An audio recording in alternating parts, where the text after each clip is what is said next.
All right, we're back, and we're going to talk about some buried treasure stocking stuffers. One of my favorite buried treasures this year was Treasures of the Deep. An aptly named game. It was a game that took place underwater, and you basically had to collect treasures. You had to collect buried treasures, and the different levels that you did, you never really did the same thing twice. My favorite PlayStation game didn't have the following that it really deserved. It was called Ape Escape.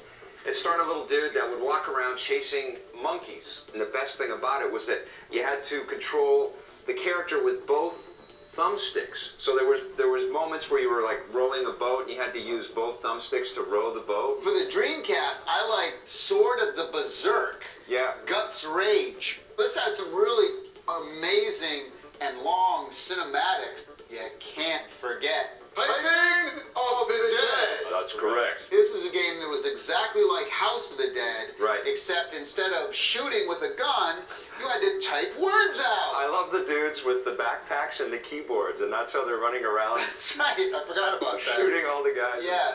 One of my favorite games in Buried Treasure was Clive Barker's Undying. Oh, yeah. Now, this game is a perfect scare fest. The sound in that game was awesome. Sound is amazing. This is one of the scariest video games I've ever played. I think it's possible to have buried treasures even for the new platform. Absolutely. For example, Circus Maximus. Right. I love this game. This is like kart racing with chariots. The combat in the game is actually really fun, too, because you can actually have two people control each chariot. So one person is steering everything, and the other person is actually the one fighting the other people. Circus Maximus, a total gem. Now, I have a current buried treasure as well. This one's for the Game Boy Advance. It's called Advance Wars. It's a turn-based strategy game, and for most people, that's kind of like a warning sign. Oh my God, I'm gonna have to think while I play this game. But once you get into it, you really become hooked and you can't put it down. It's a fantastic Game Boy Advance game, one of my favorites out there. Now I'm gonna go backwards in time here a little bit and talk about a couple of my favorite Genesis games. One of them is Comic Zone, which was so innovative for its time. It was based inside of a comic book. It's got some really great graphics, and it's a traditional kind of 2D beat 'em up, like, just gonna put that there? Okay, it's kind of like Double Dragon, but the setting and the way that they've implemented all of this comic book design is terrific. Well, talking about the Genesis then, let's not forget Global Gladiators. Right. Global Gladiators was one of the first games that the team from Earthworm Jim. It had the McDonald's license, which was kind of weird, but it doesn't really get into the game. It's not like you're playing Ronald McDonald. You're basically these two kids, and you got to clean up the environment with your slime machine. Another great game for the Nomad is Vector Man. The star of the game is this little guy that's made up of all these balls. He can morph into all these different shapes because he's so malleable. It's really cool when you can jump off of a ledge and you have like helicopter abilities and things like that. I want to move on to the N64.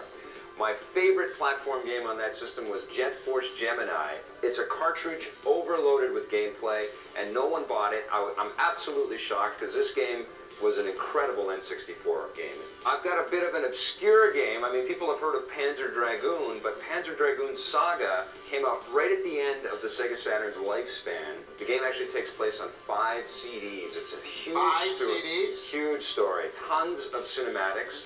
And although they look a little bit dated now, when you look at them, you could really see the future of video games with this thing. You're hopping on dragons and riding all over the place and taking on these huge flying airships and stuff.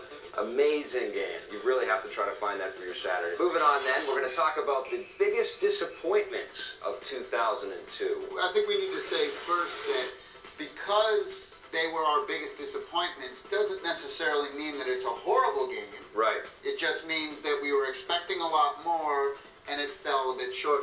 The disappointment for me was Hurdy-Gurdy. Right. And I'll tell you why Hurdy-Gurdy was a disappointment. Because the world they created kind of gave you a sense of really being in this, interesting world that I wanted to explore. Right. But at the end of the day, the game was just about sheep herding. It was a real letdown for me. I got something that's similar to that. I'm Prisoner of War. I wanted a game that sort of recreated that great escape feeling.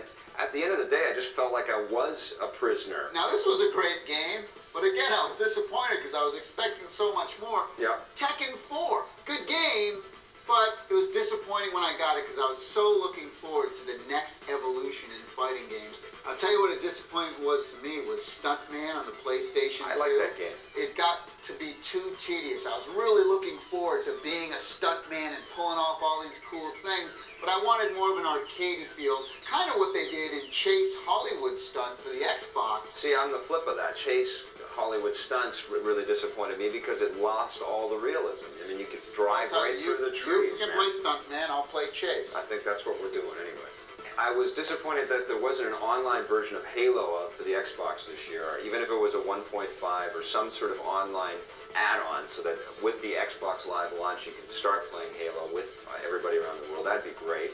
I was disappointed with Time Splitters 2 that you couldn't jump in the game. I was disappointed with Infogrames' licensed games for the Terminator and Superman Shadow of Apocalypse for the PlayStation 2. Two incredible licenses there that they really just, they dropped the ball on, and I would never play them. We all know Vic's biggest disappointment. One more year. Still a year without even decent or playable Batman game. Onimusha 2. Right. Beautiful graphics. Good sound, right? Crappy control. Great music, but horrible controls. It's so brutal playing video games now where you can't walk in a straight line when you want to. And I'll tell you the biggest disappointment of the year for me. What's that? High Heat Baseball 2003. I'm going to keep coming back to this game. Do I have to go through my list? No. Do you want me to go through my list again? Please, no. Dear God, no. I'll tell you what I think about it. No, I think my biggest disappointment, though, was that there were so many bloody games with invisible walls in them, including my favorite game, Super Mario Sunshine. I couldn't believe it. Well, how about collision detection in a lot of these games as well? These are two laws that must never be broken, in my opinion. Yeah. Let's hope in 2003 this won't be in our disappointment list.